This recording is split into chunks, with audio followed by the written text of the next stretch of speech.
നമസ്കാരം. ഋഷിപ്രോക്തം ചാനലിലേക്ക് ഏവർക്കും ഹൃദ്യമായ സ്വാഗതം. ഏതാനും ദിവസങ്ങളായിട്ട് നാം 2025 സമ്പൂർണ്ണ പുതുവർഷ നക്ഷത്രഫലത്തെ അവതരിപ്പിച്ചു വരികയായിരുന്നു. ഓരോരോ രാശിക്കൂറുകാരുടെയും പ്രത്യേകം ഫലങ്ങളാണ് അവതരിപ്പിച്ചു വന്നിരുന്നത്. ആരോഗ്യം, വിദ്യാഭ്യാസം, തൊഴിൽ, ധനം, കുടുംബ ബന്ധങ്ങൾ, വിവാഹം തുടങ്ങിയ എല്ലാ കാര്യങ്ങളും പ്രതിപാദിച്ചുകൊണ്ടുള്ള വീഡിയോ ആണ്. വളരെ വിശദമായിട്ടുള്ള പഠനത്തോടു കൂടിയുള്ള വീഡിയോ ആണ്. മേടം മുതൽ തുലാം വരെ രാശിക്കാരുടെ സമ്പൂർണ്ണ പുതുവർഷ നക്ഷത്രഫലത്തെ പറഞ്ഞു കഴിഞ്ഞു. ഇന്ന് നമുക്ക് അതിന്റെ തുടർച്ചയായിട്ട് വൃശ്ചികക്കൂറുകാരുടെ സമ്പൂർണ്ണ പുതുവർഷ നക്ഷത്രഫലം 2025 നമുക്ക് പരിശോധിക്കാം. വീഡിയോയിലേക്ക് കിടക്കുന്നതിന് മുമ്പ് ചാനൽ ഒന്ന് സബ്സ്ക്രൈബ് ചെയ്യുക, നോട്ടിഫിക്കേഷൻ ഒന്ന് ഓൺ ചെയ്തു വെക്കുക എന്ന് അഭ്യർത്ഥിക്കുകയാണ്. വൃശ്ചികക്കൂറിൽ വരുന്നത് വിശാഖത്തിന്റെ കാൽഭാഗം, അനിഴം, തൃക്കേട്ട എന്നീ നക്ഷത്രങ്ങളാണ്. വൃശ്ചികക്കൂറുകാരെ സംബന്ധിച്ച് ആരോഗ്യ കാര്യങ്ങൾ എങ്ങനെയുണ്ടാകുമെന്ന് ആദ്യം നമുക്കൊന്ന് പരിശോധിക്കാം. ആരോഗ്യം സർവ്വതനാൽ പ്രധാനം എന്നുള്ളതാണ്. അതുകൊണ്ട് തന്നെ പ്രഥമ പരിഗണന ആരോഗ്യത്തിന് തന്നെ നൽകാം. വൃശ്ചികക്കൂറിന്റെ രാശ്യാധിപൻ ചൊവ്വയാണ്. ചൊവ്വ ഭാഗ്യസ്ഥാനത്താണ് വർഷത്തിന്റെ ആദ്യ ഭാവത്തിൽ നിൽക്കുന്നത്. ബീജരാശിയാണെങ്കിലും ചൊവ്വയ്ക്ക് അനുകൂല രാശി തന്നെയാണ് കർക്കിടകൻ രാശി. ആരോഗ്യത്തിന്റെ കാര്യത്തിൽ അല്പം ഭാഗ്യമുണ്ട്. എന്നിരുന്നാലും രാഹു 5ൽ നിൽക്കുമ്പോൾ മാനസികമായി ചില അസ്വസ്ഥതകളൊക്കെ ഉണ്ടായേക്കാം. രാഹു മെയ് 18-ാം തീയതിയോടുകൂടി രാശി മാറി 4ാം ഭാവത്തിലേക്ക്, അതായത് കുംഭക്കൂറിലേക്ക് എത്തുമ്പോൾ ആരോഗ്യത്തിൽ കുറച്ചുകൂടി ഒന്ന് ശ്രദ്ധിക്കേണ്ടതാണ്. മാർച്ച് 28 വരെ ശനി കുംഭം രാശിയിലാണ്, അതായത് 4ാം രാശിയിലാണ്. അതും ആരോഗ്യത്തിന് അത്ര ഉചിതമായിട്ടുള്ള ഗ്രഹസ്ഥിതി അല്ല. രക്തസമ്മർദ്ദവുമായിട്ട് ബന്ധപ്പെട്ടിട്ടുള്ള പ്രശ്നങ്ങൾ, അരക്കെട്ടുമായിട്ട് ബന്ധപ്പെട്ടിട്ടുള്ള പ്രശ്നങ്ങൾ, തലവേദന എന്നീ കാര്യങ്ങളൊക്കെ ഉണ്ടാകാം. ജനുവരി മുതൽ മാർച്ച് വരെയുള്ള കാലത്ത് ആരോഗ്യകാര്യത്തിൽ ശ്രദ്ധിക്കേണ്ടതാണ്. അതിനുശേഷം ഹൃദയ സംബന്ധമായിട്ടുള്ള പ്രശ്നങ്ങൾ ഉള്ളവർ രാഹുവിന്റെ മെയ് 18-ലെ രാശിമാറ്റത്തിന് ശേഷം അല്പം കൂടി ശ്രദ്ധിക്കേണ്ടതാണ്. തലവേദന, നെഞ്ചുവേദന, ഉദര സംബന്ധമായിട്ടുള്ള പ്രശ്നങ്ങൾ എന്നിവയൊക്കെ വൃശ്ചികക്കൂറുകാർക്ക് ഉണ്ടായേക്കാം. എന്നിരുന്നാലും വ്യാഴത്തിന്റെ വൃശ്ചികക്കൂറിലേക്കുള്ള സ്ഥിതിയൊക്കെ അതൊന്നും ഗുരുതരമാകാതെ കാത്തുരക്ഷിക്കുന്നതാണ്. ആരോഗ്യപരമായിട്ട് പൊതുവെ 2025 വൃശ്ചികക്കൂറുകാർക്ക് ദൈവാധീനം ഉണ്ട് എന്ന് തന്നെ പറയാം. ഇനി നമുക്ക് വൃശ്ചികക്കൂറുകാരുടെ സാമ്പത്തിക സ്ഥിതി 2025 എങ്ങനെ ഉണ്ടാകുമെന്ന് പരിശോധിക്കാം. വൃശ്ചികക്കൂറിന്റെ അധിപനായിട്ടുള്ള ചൊവ്വ നീചത്തിലാണ് വർഷാദ്യം. എന്നിരുന്നാലും അതൊക്കെ പെട്ടെന്ന് തന്നെ മാറി ചൊവ്വ അനുകൂല രാശിയിലേക്ക് മാറുന്നതാണ്. അതുകൂടാതെ തന്നെ മെയ് 15 വരെ വ്യാഴം വൃശ്ചികക്കൂറിലേക്ക് ദൃഷ്ടി ചെയ്യുന്നുണ്ട്. അതുകൊണ്ട് തന്നെ രാശിയിലേക്ക് ധനകാരകനായിട്ടുള്ള വ്യാഴം ദൃഷ്ടി ചെയ്യുന്നതും മെയ് 15-ന് ശേഷം വ്യാഴം 8ലേക്ക് മറയുന്നുണ്ടെങ്കിൽ പോലും അത് വിദേശത്ത് നിന്ന് ധനവരവിനും ഒക്കെ സൂചന നൽകുന്നതാണ്. 2ാം ഭാവത്തിലേക്കും വ്യാഴം ദൃഷ്ടി ചെയ്യുന്നത് മൂലം ധനത്തിന്റെ കാര്യത്തിൽ പുതുവർഷത്തിൽ 2025 വൃശ്ചികക്കൂറുകാർക്ക് അത്യാവശ്യം നല്ല സമയമാണ് എന്ന് തന്നെ പറയാം. വൃശ്ചികക്കൂറുകാരെ സംബന്ധിച്ച് ധനപരമായിട്ടുള്ള കാര്യങ്ങളിൽ മെയ് മാസം വരെ അനുകൂലം തന്നെയാണ്. വ്യാഴം അഷ്ടമത്തിലേക്ക് മറയുകയാണ് മെയ് മാസത്തിന് ശേഷം. എന്നിരുന്നാലും വ്യാഴത്തിന്റെ ആനുകൂല്യം ഇല്ല എങ്കിൽ പോലും വൃശ്ചികക്കൂറുകാർക്ക് ധനവരവിൽ വലിയ കുറവുകളൊന്നും വരില്ല. അങ്ങനെ വരുമ്പോൾ ചെലവൊക്കെ ഒന്ന് ചുരുക്കി നിയന്ത്രിച്ച് മുന്നോട്ട് പോയാൽ വൃശ്ചികക്കൂറുകാർക്ക് പുതുവർഷം വളരെ നല്ലതായിരിക്കും. ധനത്തിന്റെ കാര്യത്തിൽ ഭാഗ്യമുണ്ട് എന്ന് പറയാം. ഇനി നമുക്ക് വൃശ്ചികക്കൂറുകാരുടെ 2025 തൊഴിൽപരമായിട്ടുള്ള അവസ്ഥയൊന്ന് പരിശോധിക്കാം. 10ാം ഭാവാധിപൻ വൃശ്ചികക്കൂറിനെ സംബന്ധിച്ച് സൂര്യനാണ്. ചിങ്ങം രാശിയാണ് 10ാം ഭാവം. വൃശ്ചികക്കൂറിന്റെ അധിപനായിട്ടുള്ള ചൊവ്വയ്ക്ക് ബന്ധുത്വമുള്ള ഗ്രഹം തന്നെയാണ്. തൊഴിലിലൊക്കെ പുതുവർഷത്തിൽ ചില അസന്തുഷ്ടി വൃശ്ചികക്കൂറുകാർക്ക് ഉണ്ടായേക്കാം. മാർച്ച് 28 വരെ ശനി 4ാം ഭാവത്തിൽ നിന്നുകൊണ്ട് കർമ്മഭാവത്തിലേക്ക് ദൃഷ്ടി ചെയ്യുന്നുണ്ട്. അത് തൊഴിലിൽ മന്ദതയും തൊഴിൽ തേടുന്നവർക്ക് തടസ്സങ്ങളും ഒക്കെ സൃഷ്ടിച്ചേക്കാം. ജോലി മാറാനൊക്കെ ആഗ്രഹിക്കുന്നവർക്ക് മാർച്ച് 28-ന് ശേഷം മെയ് പകുതി വരെയുള്ള സമയം അനുകൂലമാണ്. മെയ് പകുതിക്ക് ശേഷം വ്യാഴം അഷ്ടമത്തിലേക്ക് മാറുമ്പോൾ തൊഴിൽപരമായിട്ട് അല്പം വെല്ലുവിളികൾ ഉണ്ടായേക്കാം.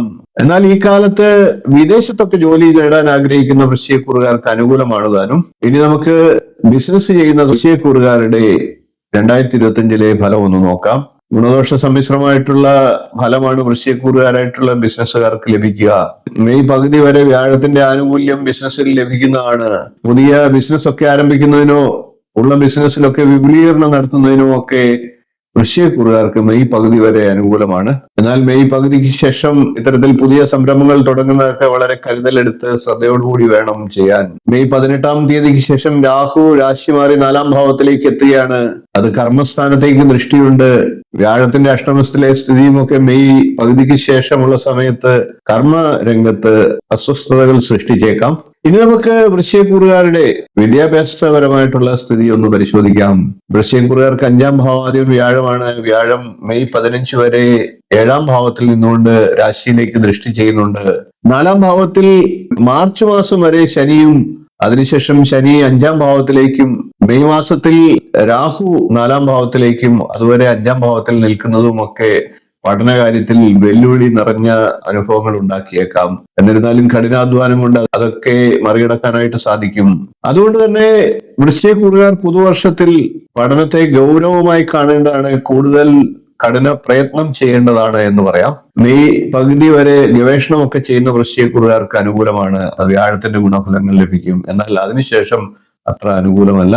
അതുകൊണ്ട് തന്നെ താരതമ്യേന കൂടുതൽ പരിശ്രമം ആവശ്യമാണ്. വർഷം മുഴുവനും ഇത് തന്നെയാണ് ഫലം. ഇനി നമുക്ക് വൃശ്ചികക്കൂറുകാരുടെ 2025-ലെ വിവാഹം തുടങ്ങിയ കാര്യങ്ങളൊന്ന് പരിശോധിക്കാം. വർഷാദ്യം മുതൽ വ്യാഴം 7-ാം ഭാവത്തിലാണ്. നല്ല പങ്കാളിയെ ലഭിക്കുന്നതിന് അത് സഹായിക്കും. 7-ാം ഭാവാധിപനായിട്ടുള്ള ശുക്രൻ പൊതുവെ പുതുവർഷത്തിൽ അനുകൂല ഭാവത്തിലാണ്. 5-ാം ഭാവാധിപനായ വ്യാഴമാണ് 7-ാം ഭാവത്തിൽ വരുന്നത്. അതുകൊണ്ട് തന്നെ പ്രണയ വിവാഹങ്ങളൊക്കെ നടക്കാനുള്ള സാഹചര്യം വൃശ്ചികക്കൂറുകാർക്കുണ്ട്. എന്നാൽ മെയ് പകുതിക്ക് ശേഷം അത്തരത്തിലുള്ള പ്രണയങ്ങൾ വിവാഹത്തിൽ എത്തിയില്ല എങ്കിൽ അതൊക്കെ ചിലപ്പോൾ നഷ്ടപ്പെട്ടു പോകാനുമുള്ള സാഹചര്യവും ഉണ്ട്. മാർച്ച് 22-ന് ശനി 5-ാം ഭാവത്തിലേക്ക് വരുമ്പോൾ പ്രണയകാര്യങ്ങളിലൊക്കെ മന്ദത അനുഭവപ്പെട്ടു തുടങ്ങിയേക്കാം. വ്യാഴത്തിന്റെ 7-ൽ നിന്നുള്ള രാശിമാറ്റത്തോടുകൂടി അത് പൂർണ്ണമാവുകയും പ്രണയകാര്യങ്ങളിലൊക്കെ മുടക്കം വരാനും സാധ്യതയുണ്ട്. ഇനി നമുക്ക് വിവാഹത്തിന്റെ കാര്യം ഒന്ന് നോക്കാം. വിവാഹത്തിന്റെ കാര്യത്തിലും ഇതൊക്കെ തന്നെയാണ് അനുഭവം. 7-ാം ഭാവത്തിൽ വ്യാഴം നിൽക്കുന്നുണ്ട്. നല്ല പങ്കാളിയെ ലഭിക്കാനും വിവാഹം നടത്താനും പുതുവർഷത്തിൽ സാധ്യതയുണ്ട്. എന്നിരുന്നാലും 5-ാം ഭാവത്തിൽ രാഹു നിൽക്കുന്നത് പുതിയ അനുരാഗങ്ങളൊക്കെ ഉൾപ്പെടാനും അത് വിവാഹത്തിൽ എത്താനുമുള്ള സാഹചര്യമാണ്. എന്നാൽ മെയ് മാസത്തിൽ രാഹു 4-ാം ഭാവത്തിലേക്ക് എത്തുകയും മാർച്ച് മാസം 28-ന് ശനി 5-ാം ഭാവത്തിലേക്ക് എത്തുകയും ചെയ്യുമ്പോൾ 7-ാം ഭാവത്തിലേക്ക് ശനിയുടെ ദൃഷ്ടിയുണ്ട്. മെയ് പകുതിക്ക് ശേഷം വ്യാഴം കൂടി അവിടുന്ന് രാശി മാറുമ്പോൾ അതുവരെ ഉണ്ടായിരിക്കുന്ന വിവാഹത്തിന്റെ അനുകൂല ഫലങ്ങൾ വൃശ്ചികക്കൂറുകാർക്ക് നഷ്ടമാകുന്നതാണ്. പിന്നീട് വിവാഹത്തിന് തടസ്സമോ പ്രണയകാര്യങ്ങളിൽ മന്ദതയോ പങ്കാളികൾ തമ്മിൽ അകൽച്ചയോ കലഹത്തിനോ അഭിപ്രായ വ്യത്യാസങ്ങൾക്കോ ഒക്കെ സാധ്യത ഉണ്ടാകാം. അതായത് വർഷത്തിന്റെ ആദ്യ പകുതി വിവാഹം, കുടുംബജീവിതം തുടങ്ങിയ കാര്യങ്ങൾക്ക് അനുകൂലമാണ്. 2-ാം പകുതി അത്ര അനുകൂലമല്ല എന്ന് സാരം. ഇനി വൃശ്ചികക്കൂറുകാരുടെ സുഹൃത്തുക്കൾ, ബന്ധുക്കൾ തുടങ്ങിയ പുതുവർഷത്തിൽ അവരുമായിട്ടുള്ള ബന്ധത്തെ ഒന്ന് പരിശോധിക്കാം. 4-ാം ഭാവം കൊണ്ടാണ് ഇക്കാര്യങ്ങളെല്ലാം ചിന്തിക്കുന്നത്. മാർച്ച് 28 വരെ ശനി 4-ാം ഭാവത്തിലുണ്ട്. കുടുംബാംഗങ്ങളുമായിട്ടും ബന്ധുക്കളുമായിട്ടും ഒക്കെ ഒരു അകൽച്ച ഉണ്ടാകാനുള്ള സാഹചര്യങ്ങൾ ഇക്കാലത്തുണ്ടാകാം. എന്നിരുന്നാലും മാർച്ച് 28-ന് ശനി രാശി മാറുകയും മെയ് അവസാനത്തോടുകൂടി രാഹു 5-ാം ഭാവത്തിൽ നിന്ന് 4-ാം ഭാവത്തിലേക്ക് എത്തുന്ന സമയമാണ്.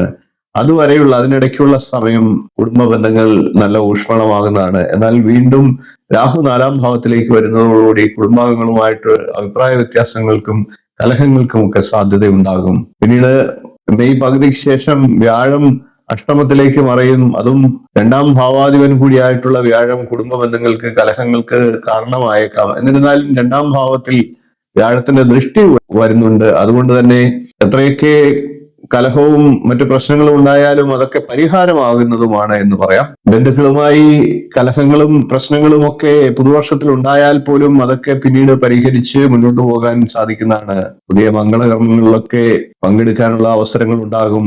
ഇനി നമുക്ക് വൃശ്ചികക്കൂറുകാരുടെ വീട്, വാഹനം, ഭൂമി തുടങ്ങിയ കാര്യങ്ങളുടെ അവസ്ഥ ഒന്ന് പരിശോധിക്കാം. 4-ാം ഭാവം കൊണ്ട് തന്നെയാണ് വീട്, വാഹനം, ഭൂമി എന്നീ കാര്യങ്ങളെയൊക്കെ ചിന്തിക്കേണ്ടത്. 4-ാം ഭാവത്തിൽ 2 പാപഗ്രഹങ്ങൾ ഏതാണ്ട് ഒട്ടുമിക്ക സമയങ്ങളിലും വൃശ്ചികക്കൂറുകാർക്ക് നിലനിൽക്കുന്നുണ്ട്. അതുകൊണ്ട് തന്നെ വീട്, സ്ഥലം തുടങ്ങിയ കാര്യങ്ങൾ വാങ്ങാൻ ഉദ്ദേശിക്കുന്നവർക്ക് തടസ്സങ്ങൾ ഉണ്ടായേക്കാം. പുതിയ വീട് വെക്കാൻ ഉദ്ദേശിക്കുന്നവർക്കും തടസ്സങ്ങൾ മൂലം അതൊക്കെ നീണ്ടുപോയേക്കാം. മെയ് പകുതിക്ക് ശേഷം രാഹുവും വ്യാഴവും രാശി മാറുന്നുണ്ട്. രാഹുവിന്റെ രാശിമാറ്റം അത്ര അനുകൂലമല്ല. എന്നിരുന്നാലും നാലാം ഭാവത്തിലേക്ക് വ്യാഴത്തിന്റെ ദൃഷ്ടി വരുന്നത് കൊണ്ട് തന്നെ വീട്, വാഹനം തുടങ്ങിയ കാര്യങ്ങൾക്കുണ്ടാകുന്ന തടസ്സങ്ങളൊക്കെ മാറി മെല്ലെ അതിന് അനുകൂല സമയമാകുന്നതാണ്. വാഹനം വാങ്ങാനൊക്കെ ആഗ്രഹിക്കുന്നവർക്ക് അതിനുശേഷം അനുകൂലമാണ്. എന്നാൽ നാലാം ഭാവത്തിൽ പാവഗ്രഹങ്ങൾ നിൽക്കുന്നത് കൊണ്ട് വളരെ ശ്രദ്ധയോടുകൂടിയാണ് വാഹനം വാങ്ങേണ്ടതും വീട് വാങ്ങേണ്ടതും ഒക്കെ. ഇനി നമുക്ക് പൊതുവായി എല്ലാവരും ചോദിക്കുന്ന ചില ചോദ്യങ്ങൾക്ക് ഒന്ന് ഉത്തരം കണ്ടെത്തി നോക്കാം. 2025 ജീവിതം സന്തോഷകരമായിരിക്കുമോ എന്നുള്ളത് എല്ലാവർക്കും അറിയാൻ ആഗ്രഹമുള്ളതാണ്. ഉറപ്പായിട്ടും വൃശ്ചികക്കുറുകാരെ സംബന്ധിച്ച് ഒട്ടുമിക്ക സമയങ്ങളിലും വ്യാഴത്തിന്റെ ദൃഷ്ടി ജന്മരാശിയിലേക്കുണ്ട്. അതിനുശേഷം ചൊവ്വ ദൃശ്യാർത്ഥത്തിലേക്കും കടക്കുമ്പോൾ വൃശ്ചികക്കുറുകാർക്ക് പുതുവർഷത്തിൽ ജീവിതത്തിൽ സന്തോഷവും സുഖവും ഉണ്ടാകും എന്ന് പറയാം. 2025 മാർച്ച് 28-ന് ശനി രാശി മാറി 5-ാം ഭാവത്തിലേക്ക് പോകുമ്പോൾ കണ്ടകശനിയുടെ കാഠിന്യം കുറയുന്നതാണ്. അതിനുശേഷം 5-ാം ഭാവത്തിലാണ് ശനി നിൽക്കുന്നത്. 2.5 വർഷക്കാലം വൃശ്ചികക്കുറുകാർക്ക് 5-ാം ഭാവത്തിൽ ശനി ഉണ്ടാകും. അതത്ര നല്ല സമയമല്ല. എന്നിരുന്നാലും കണ്ടകശനിയുടെ അത്രയും ദോഷമില്ല എന്ന് പറയാം. മനസ്സിനെ സ്വസ്ഥമാക്കുക, യോഗ, മെഡിറ്റേഷൻ പോലെയുള്ള കാര്യങ്ങൾ ശീലമാക്കുക. വൃശ്ചികക്കുറുകാർ 2025 ജീവിതത്തിൽ ഐശ്വര്യം നേടുവാനായി ഹനുമാൻ സ്വാമിയാണ് ഭജിക്കേണ്ടത്. ഇനി നമുക്ക് വൃശ്ചികക്കുറുകാർ പുതുവർഷത്തിൽ ചെയ്യേണ്ട ദോഷപരിഹാരങ്ങളെ ഒന്ന് പരിശോധിച്ചു നോക്കാം. 2025 വെള്ളി ആഭരണങ്ങൾ പുതിയതായിട്ട് ധരിക്കുന്നത് ഉത്തമമാണ്. ദോഷത്തെ ഇല്ലാതാക്കും. മോതിരമായോ ലോക്കറ്റായോ ഒരു വെള്ളി ആഭരണങ്ങൾ നിങ്ങൾ 2025 ധരിച്ചു നോക്കുക. അത് ശുഭഫലത്തെ നൽകും. കൂടാതെ നേരത്തെ പറഞ്ഞ പ്രകാരം ഹനുമാൻ സ്വാമിയെ ഭജിക്കുക, ഹനുമാൻ ക്ഷേത്രങ്ങളിൽ ദർശനം നടത്തുക. ഇത്രയും കാര്യങ്ങളാണ് വൃശ്ചികക്കുറുകാരുടെ പുതുവർഷവുമായി ബന്ധപ്പെട്ട് പറയാനുള്ളത്. വീഡിയോ ഇഷ്ടപ്പെട്ടുവെങ്കിൽ ഒന്ന് ലൈക്ക് ചെയ്യുക, ഷെയർ ചെയ്യുക, ചാനൽ ഒന്ന് സബ്സ്ക്രൈബ് ചെയ്യുക. നിങ്ങളുടെ അഭിപ്രായം കമന്റ് ആയിട്ട് അറിയിക്കുക. അടുത്ത ദിവസം നമുക്ക് ധനുക്കൂറുകാരുടെ സമ്പൂർണ്ണ പുതുവർഷ നക്ഷത്രഫലവുമായി കാണാം. നന്ദി, നമസ്കാരം, ശുഭദിനം.